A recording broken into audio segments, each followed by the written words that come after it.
What's up, guys? So I have John Treacy, guitarist, composer, singer, best friend, guy from my dreams, on the podcast today. Thanks for coming on, John. It was a spontaneous idea. Just said we were hanging out there and just talking about music, and I was just like, why don't we just talk about music on the podcast, or the Adam Nolan show? So thank you everyone for tuning in. How are you today, John? Great. John had a little getaway over the week. Do you want to talk about that? Sure. Go ahead. I was in a place called Cape Clear, which is in Cork. It's actually an island off the coast of Cork. I was there from Friday last to Sunday. There was a storytelling festival, and I didn't even consider that sun was going to be an option, so all I brought was woolly, warm clothes, and then it was like it is today. So I had to walk around the place practically naked. And yeah, it was lots of jumping in the sea and kayaking and obviously storytelling at the festival, and I was there for a very special reason as well. My friend Owen Murray, who was a great artist, poet, musician, passed away 9 years ago from just sudden heart failure, and he was supposed to go to that storytelling festival just a few weeks after he passed away. So we always make sure that some of us go out every year as kind of representative and of that group, and yeah, now it's just become something to look forward to. It's a really lovely time. And then after that, I came back from that on Sunday, and then on Monday I went to Donegal, Malin Head, which is the very top of the country. So I went from literally the very bottom, lower than the bottom actually, to the very top of the country in a few days. And just basically did the same thing there. Loads of sea, swimming and eating and doing nothing. You said you saw a seal or something. Oh yeah, when I was kayaking in Cape Clear. I went out quite far away from the island because I wanted to be able to look back at the island. Then when I was on the way back in, there was a group kayaking, and some of them went over to a little cove, and one of the girls was like, "Do you want to see something cool?" I was like, "Yeah." And I went over, and it was a seagull eating a dead seal. That's so punk rock. A load of jellyfish, yeah. Yeah, it was gnarly, man. Yeah. Fucking hell. What I was wondering to ask you was, on and off the topic, or off what we were just talking about, what is music to you? What is your philosophy in music? Good question. It always leaves loads of time to ring on. Yeah.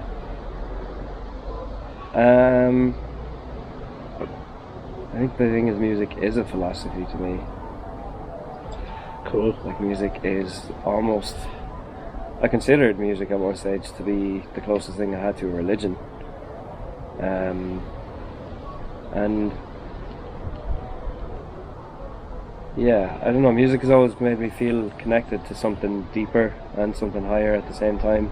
So I always kind of like thought of music almost as a form of prayer, I think, to the what is beyond, what is unknown and all that.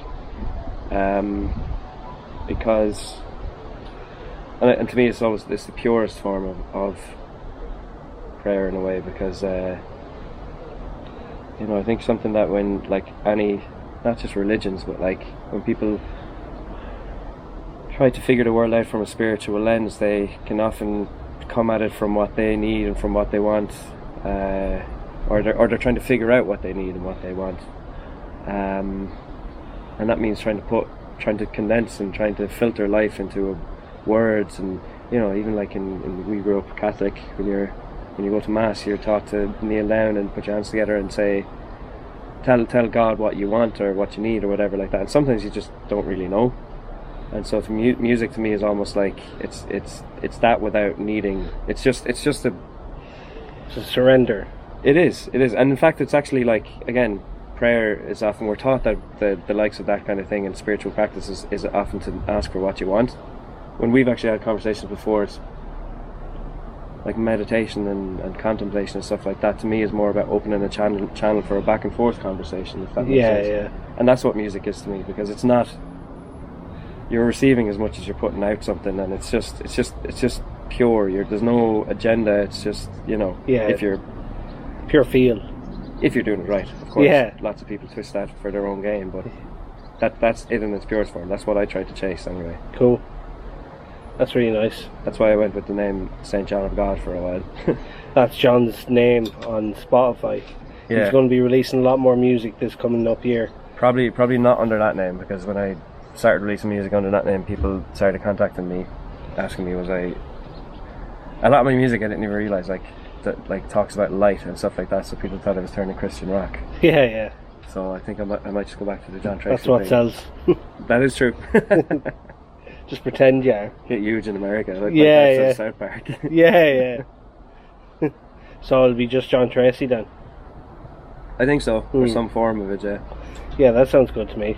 Yeah. St. John of God is cool though as well. I always only went with that just because, or I was just looking for anything, first of all, because Treacy seems to be tough for people to spell. I always get Or it pronounce. wrong. And pronounce. Treacy. Yeah. So I kind of thought I'd come up with something that's easier for people to look up. Sure, if there's they're AJ Treacy, isn't there? Isn't he that rapper? Is there? I don't know him, but isn't there an AJ Treacy? Could be. Excuse me. I saw another Treacy around now, so maybe now's the time for Treacy. Yeah. It's the dawn of their era. Yeah, exactly, yeah. The market is getting hot, baby. Yeah, then you came along. Yeah. Changed the game. Yeah. The Treacy. I'll just be the Treacy. Is it on Spotify as St. John of God? It is, yeah. I would Okay. change it back, but I had so much hassle changing that in the first place. You could just re-upload. That's what I probably... No, you can't do that. I tried to do that, and Spotify got onto me for copyright about my own song. You'd have to take your song down. Oh, yeah. Yeah. You'd have to take it down and then I don't know why I re-upload. didn't think of that before. That actually makes way more sense, yeah. Yeah. Then you'd have to settle for John Treacy, like, can't go back then to... Keep changing it. Yeah. That's actually not a bad idea, yeah. Yeah. You can hear music from here. I know. Nice Friday evening, I'm roasting. I know. Feels like the summer we never had. Yeah. Sounds like the start of a romantic book. Summer we never had. Oh, yeah, I should write that one down. Yeah. It's a line for a film or maybe a song. Yeah. Play. Yeah. The Love Note. And Love Note, that's also a... So, as for like influences, who would you go with? Who would be your biggest influences? If you were to tell someone to listen to your music, it sounds like... Yeah, I've always tried to not do that because I don't want people... For sure. If I did have to... And the one that people always seem to come back to, which is they get a bang of the money, is Jeff Buckley. Right. Jeff Buckley was a massive influence, kind of changed the game for me when I came across him. He was probably the biggest influence I had musically as a teenager. And then ironically, years later, as an adult, like I spent years trying to be him and trying to sound like him, and it's just not possible. It's not possible to sound like anybody, especially like somebody as unique as you that. can get close, but...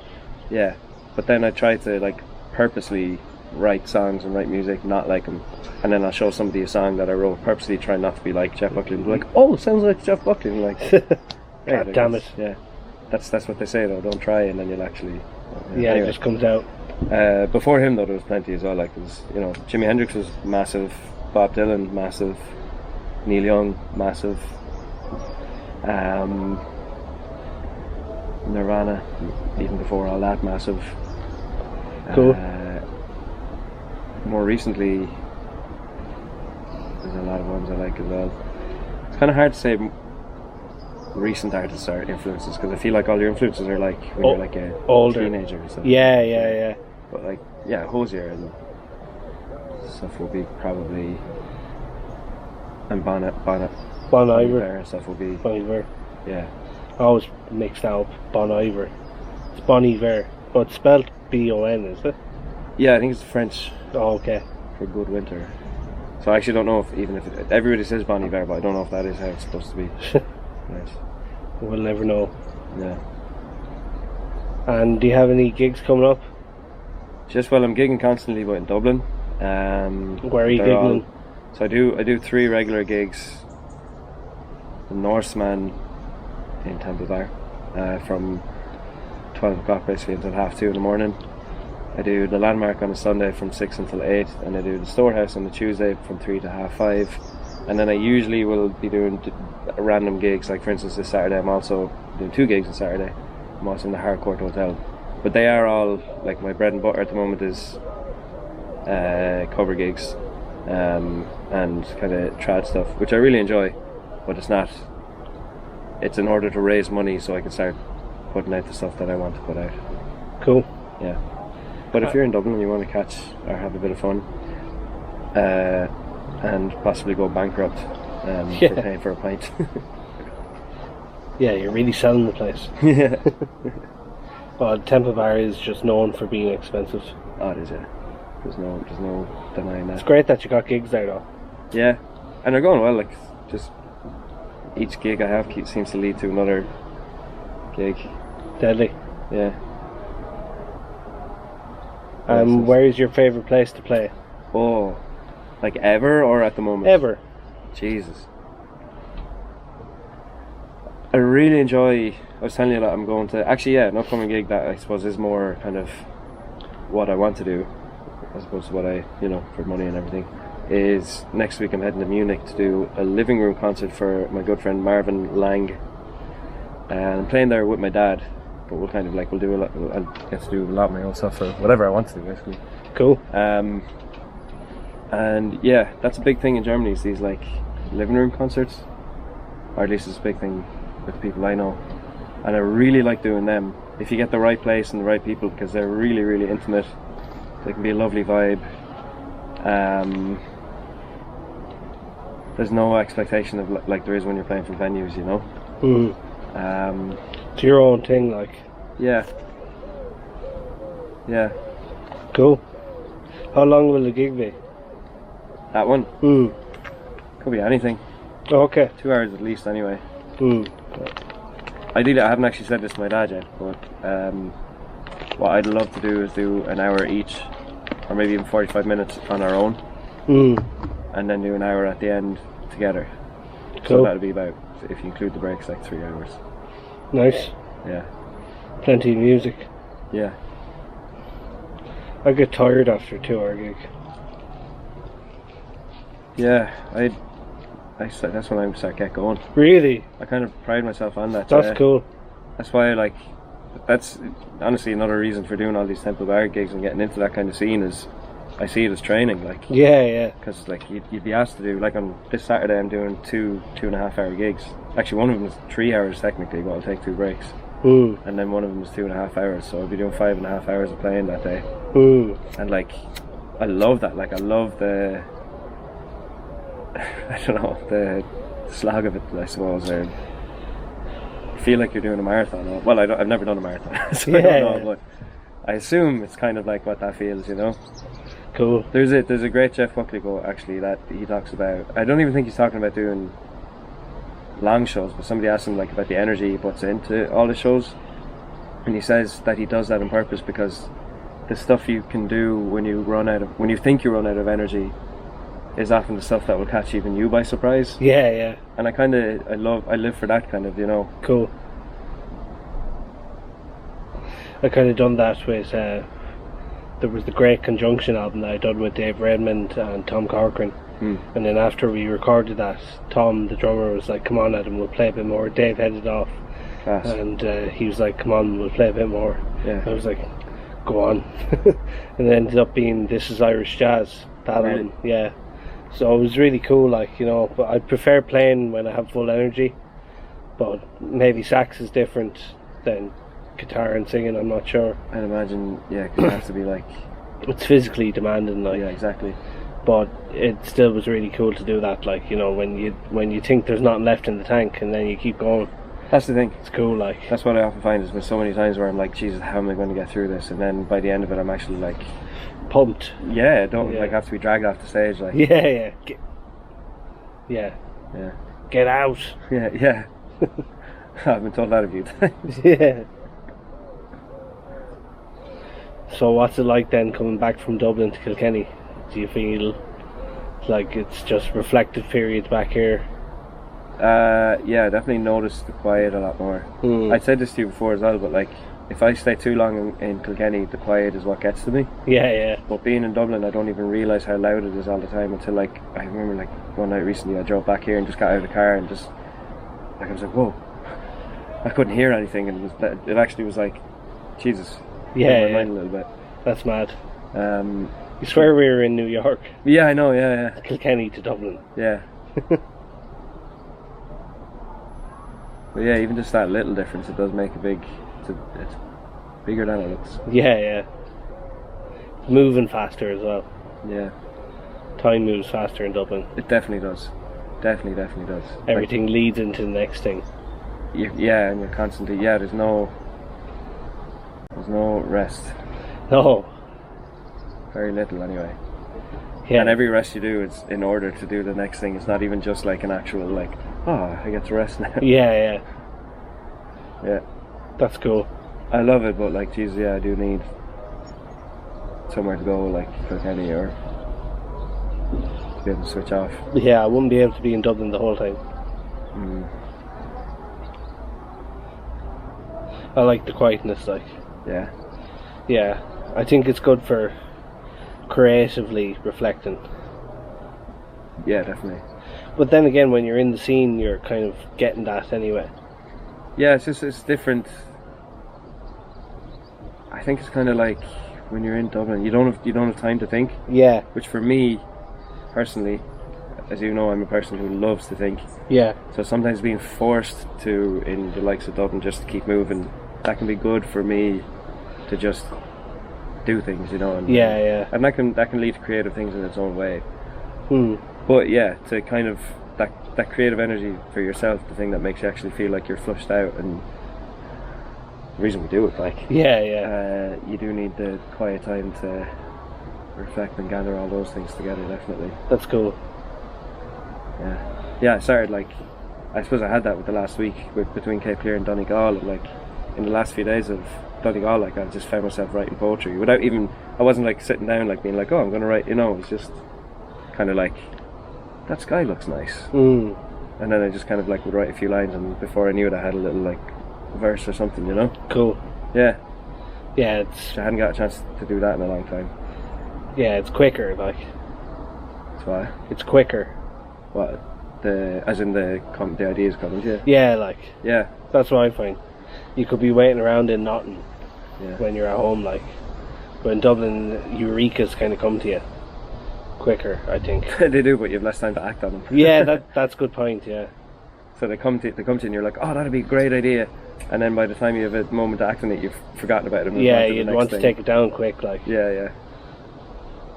I haven't been to Dublin in ages. My next gig is actually in Arthur's on the 5th of December. I have Dan Ryan on guitar, Christian Conifrey on drums, and Nisha McNeil on bass. It'll be a really cool lineup. We're doing a recording session soon as well with Paul Dunley. He wasn't available for this gig, but he'll be on the recording session, so it'd be great to put in a trombone into the mix.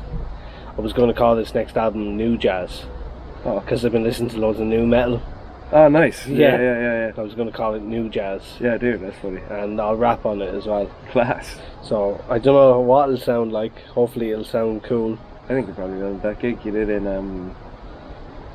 what's the bar in the north side? Oh, Juno, yeah. Where you were kind of doing that. That was class. Cool. It was really like, it's nice and intimate. Yeah. It could be completely different in the recording. The recording sessions are always a lot more intense. Yeah. I find, which I prefer as well. Yeah. I'd love to play that intensity at gigs, but every gig I'd be exhausted by the end of it. Like. Yeah. I don't know if I'd be able to do every gig at that intensity. Like, maybe I could, but I don't know. It's a different beast, I guess. Yeah. There was one gig I done before, and I remember I showed up pure stoned. It was in Waterford. I forget the name of the venue, but I had Larkin Byrne, Killian Byrne, and Chris Colton on it, and I just showed up late. and just went straight in. I just played my ass off, and it actually was one of the coolest gigs I've done. It just sounded really, really cool. I wish I got it recorded, but I didn't. It was just pure intense for the whole thing. Like, that's probably like what we were saying in Dublin. You literally just didn't have a moment to think, and you just had to jump in and just... straight into the moment. Like, yeah, exactly. Yeah, I love that. Yeah. So we'll see how it goes anyway. Arthur's is a cool spot. Where's that again? Arthur's on Vicar Street, is it? Yeah. That's I'm at the road from Kilmainham. Yeah, class. That's actually I was only playing in a bar down the road from that John's haberdashery the other day. Okay, cool. Because we were talking. It was funny. It was the night that Niall Horan was playing, and we were talking about how Jake. That's where Jake was discovered for Niall's band. Right. Okay. In Arthur's. Yeah. Very cool. Jake is sound. He played on one of my tracks actually. Yeah, yeah. On Resurrection. I still have to do that. Yeah. I'll have to get my laptop or whatever. Yeah. First. We'll do it eventually. Yeah. Yeah, Jake is a great player. Nice guy as well. Yeah. Funny as well. Yeah, I did a little... Handsome too. I love Jake. I love Jake so much. If you're watching Jake, I love you. I did a guitar lesson with him during COVID, and it was class. Oh, did you? Yeah, cool. He put it out on Instagram. I was doing these classes, kind of like everybody was, and I was like, yeah, I really felt I was stuck in a rut at the time, you know. And he just gave me some little things that just was exactly what I needed to break me out. Different ways of looking at scales, I suppose, in the guitar and the neck of the guitar and stuff, you know. Yeah. Cool. Yeah. Yeah, he's good. Thanks, Jake. This episode is dedicated to Jake Kern. He'd love that. I think he would. He would smile or laugh. Yeah.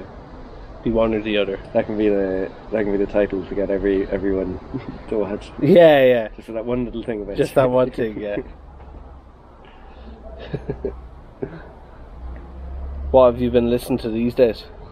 Oh, another good question. I'm a fucker for like coming across stuff and just adding it to playlists on Spotify without really looking at who it is. Yeah. But there's definitely been a few very cool ones I've been getting into. I don't even have my phone on me now to look.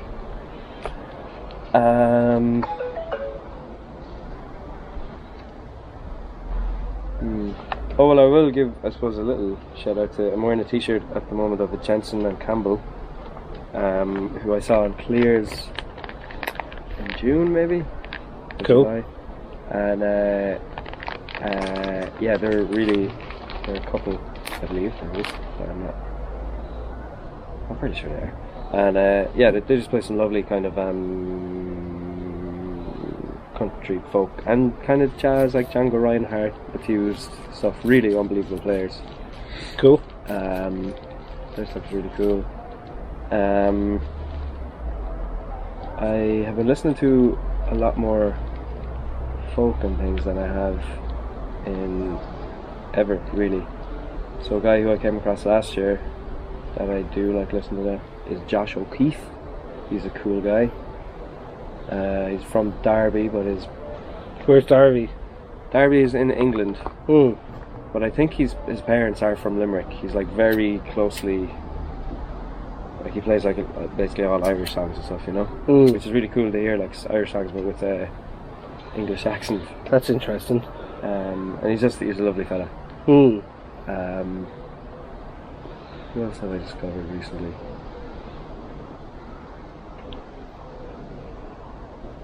I heard a band called Wonder Horse on a drive, and I haven't listened to him enough, but I listened to him, you know, when you like, I was driving from Cork to Dublin and they came on randomly on my Spotify and I was like, oh, these are class, and it was obviously exactly what I needed to get me through that drive.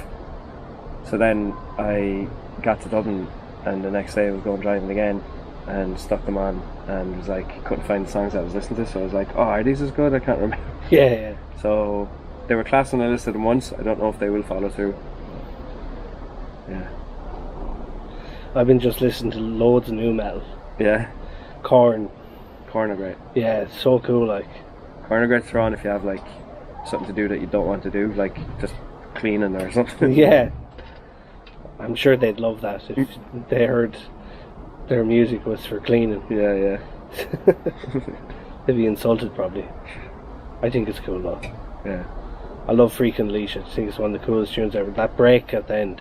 Go doom doom doom doom doom doom. Say I don't even know what he's saying, but it's just awesome. Whatever he does with his voice is... It's the closest thing to hip hop in metal I've ever heard. Like, Do you reckon? it kind of sounds beatboxy, but hip hoppy, but with this metal twist to it. It's a weird throat thing though. It's Yeah. like a throat singing. Yeah, it's really cool. Limp Bizkit. I don't know what to make of Really, yeah. I don't know what to make of them. Like, they're cool, but they're kind of lame at the same time. Yeah, exactly. I don't know what it is. Like, there's great musicians and great like things going on there, but Is there? I haven't listened to them enough. I could never really get into them too much. yeah, they're rap metal. Like, Yeah. I don't know. My favourite is always Linkin Park. Linkin Park. Would they be new metal then? Yeah. Yeah. Yeah. A lot of rapping and then screaming and stuff. Yeah. His voice is just... Yeah. How does he get that range? Like, Actually, that was somebody... I did a gig in that place, the Landmark up in Camden Street. Lovely pub. And it's not a... You know, you kind of get away with a little bit more of what you want. You know, you're not stuck to just doing diddly eye stuff, like in more of the centre of town. And somebody came up and requested a Linkin Park song. Really? Like, Jesus, how am I going to fucking do a Linkin Park song? But then I just chanced crawling, and I kind of did like just a picking, like soft version, but then built it up and like really like not screamed it at the end because obviously it wasn't like a full band behind me, but like it was like really, you know, like crawling in your skin. It was fucking. I don't mean it was class. Like I don't know how it sounded, but it felt class. it's deadly. Yeah, I That's had a lot of gas. fun with it. Hyper Theory. I haven't heard that album. That was the one album I got from them years ago, back when I was a teenager. Like, I have a really specific memory of driving in Kerry with my mum, pardon my uncle because he lived in Kerry, and going along the Connor Pass, which is this road that literally goes along the side of a mountain. It's terrifying because you're like literally looking down over a wall this high, like 100 foot drop. But I remember having a CD player, and I had like 3 Linkin Park albums and fucking what else did I? Green Day, I think. yeah. And was just like changing, like listening to one album, then you know you'd like this in the day even before iPods. But like you take out one album, then you put in the next one, and like having the time of my life. But like I'll just never forget the memory of like the rows were shit. I don't know if you remember that. Like you'd be holding the CD player up here. Yeah. If you held it on your or put it on the seat, it would like It would flip, yeah. and it would like skip bits of the song Yeah, or yeah. whatever. That's gas. It's funny that we had to do that. Yeah. I remember very specifically the very first time putting in in-ear headphones because they were even only made in our time. Like it was always over ear. Right. And I remember somebody had an in-ear and they're just like, oh here, listen to this. And I like remember feeling like, oh my god, the music is in my head. Yeah. I'm not just hearing it, but it's in my head. Deadly. I remember how fucking crazy that was. Wow. Yeah, To relive that, like. I know, yeah.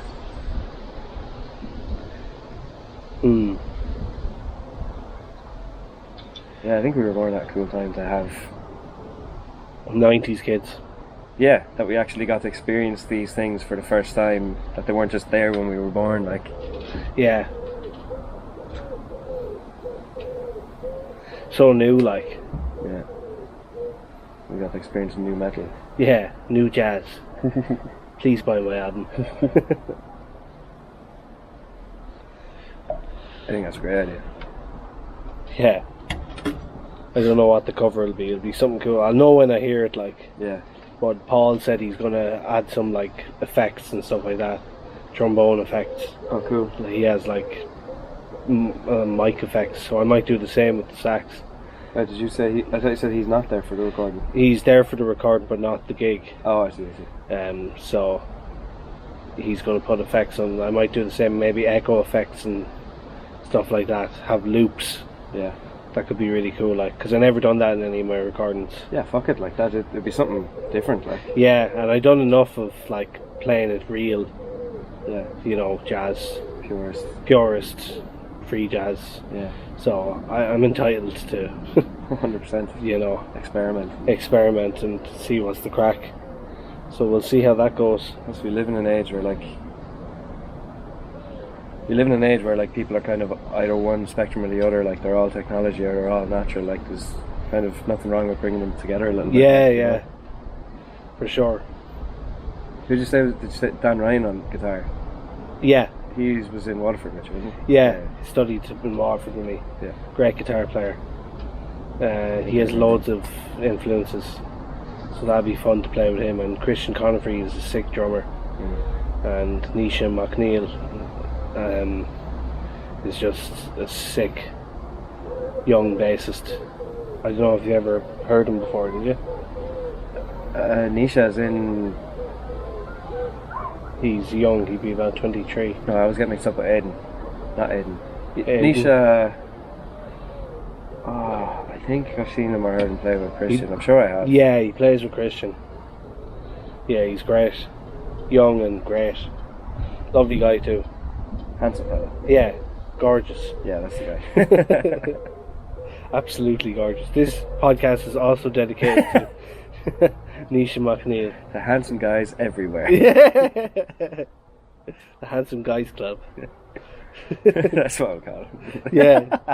The team tune will come in and just be us like this. Handsome guys. Yeah. Dream Club. So I think that's enough, John. Class.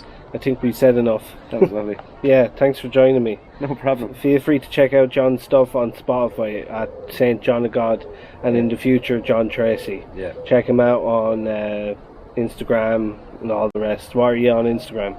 The John Treacy. Treacy. Yeah. Cool. And Facebook. And you're on Facebook, are you? I am. I wouldn't be too active on Facebook. I'd be more active on Instagram. But, Okay, Instagram it is. Thank you, and we'll see you soon.